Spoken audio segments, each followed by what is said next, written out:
এই বোনটা তো হন বিশাল একটা সমস্যার মধ্যে ফেলে দিছে। মানে ওর ভিডিওটা দেখা মাত্র এক প্রবাসী ভাই মানে ঘরের দায়িত্ব নিয়ে নিছে, ঘর করে দিবে। কিন্তু আপনাদের কাছে পরামর্শ করার জন্য আজকে এই মেসেজটা, মানে এই ভিডিওটা। এখন ঘরটা করতে গিয়া তুমি একটু এদিকে আসো, এদিকে আসো। ঘরটা করতে গিয়া মানে এখন যে প্রবাসী ভাই ঘরটা করে দিবে, ইউরোপের প্রবাসী, আমি ওনার নামটা পরে বলবো। কিন্তু এই ভাইয়ের এত মন মানসিকতা, উনি চাচ্ছে এই ঘরটা মানে ছাদ লেভেল পর্যন্ত ফাঁকা করে দেওয়ার জন্য, যাতে ওর তিনটা বাচ্চা নিয়ে চলতে আর কোনো কষ্ট না হয়, আর কোনো ঝামেলা না হয়, এবং একটা বাথরুম করে দিব। এখন আপনাদের সাথে যে আমি পরামর্শটাতে যাচ্ছি, আমি আপনাদের ঘরটা একটু দেখাই। এই ঘরটা 17 ফুট লম্বা। এই ঘরটা হচ্ছে 17 ফুট লম্বা, আর হইলো ফার্স্টটা হইব মনে হয় 9 ফুট বা 9.5 ফুট এরকম হইব, মানে 7 হাত। আর হইল মানে 11 হাত, মানে ঘরটা লম্বা হয়েছে 11 হাত, আর ফার্স্টটা হয়েছে মানে 7 হাত। এখন আর কোনো জায়গা নাই এখানে। এখন আমরা বাথরুমটা মানে ওর যে বাথরুমটা অ্যাটাচ করে দেওয়ার লাগা চিন্তা ভাবনা যে প্রবাসী ভাইটা নিছে, উনিও খুব ভালো বুঝে, ভালো মনের মানুষ। তখন বাথরুম আমরা কোনোভাবে এই জায়গার ভিতরে করতে পারতেছি না। মানে বাথরুম যদি এই ওয়ালের ভিতরে দিতে চাই, তাহলে মানে যেহেতু 17 ফুট জায়গা, এর ভিতরে মানে দুইটা রুম হইব পার্টিশন।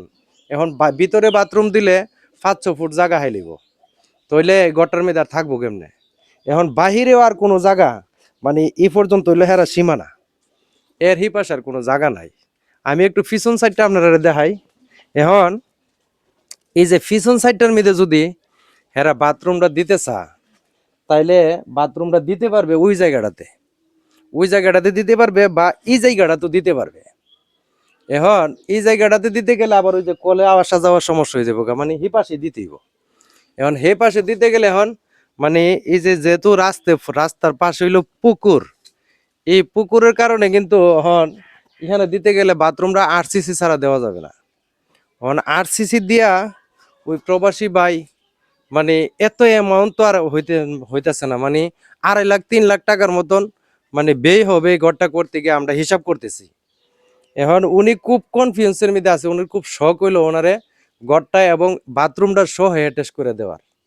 তো এই জন্যে মানে আমি নিজে সরাসরি চলে আসলাম ওদের বাড়িতে, যে আমি গিয়া সবার সাথে পরামর্শ করি। এবং মানে আপনারা যারা ভিডিওটা দেখতেছেন তারা অবশ্যই ভিডিওটা শেয়ার করবেন, কারণ হলো যদি ইঞ্জিনিয়ার দেখে তাহলে ইঞ্জিনিয়ারে হয়তো একটা প্ল্যান আমরা দিতে পারে, আর যারা ভালো রাজমিস্ত্রি আছে তারাও ভালো একটা ডিসিশন দিতে পারে। তো এই জন্য সবাই দ্রুত ভিডিওটা শেয়ার করবেন। আর যে প্রবাসী ভাই এই উদ্যোগটা নিছে, ওর জন্য তোর কেমন লাগে, কেমন মন মানসিকতা এখন কেমন? আল্লাহ ভাই, আমি বললেও বুঝাতে পারুম না। ভাইয়ের সাথে আমি কথা বলছি, আমি কইছি ভাই আপনি আমার ভাই, আমি আপনার মন থেকে ভাই ডাকছি, কিন্তু আপনি কোনো সময় যদি দেশ আয়েন, আল্লাহ বাঁচে লাগলে কিন্তু আপনি এই গরিব বোনের বেত আইন।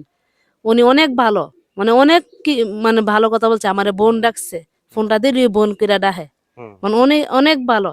আমি এই ভাইয়ের জন্য আমার দোয়া সব সময় থাকবো।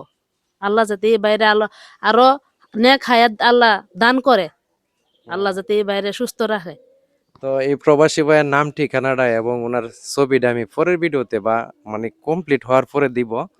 কারণ হচ্ছে মানে ওনার মন মানসিকতা এত ভালো, উনি অনেক দানবীর, অনেক জায়গাতে উনি দান করছে।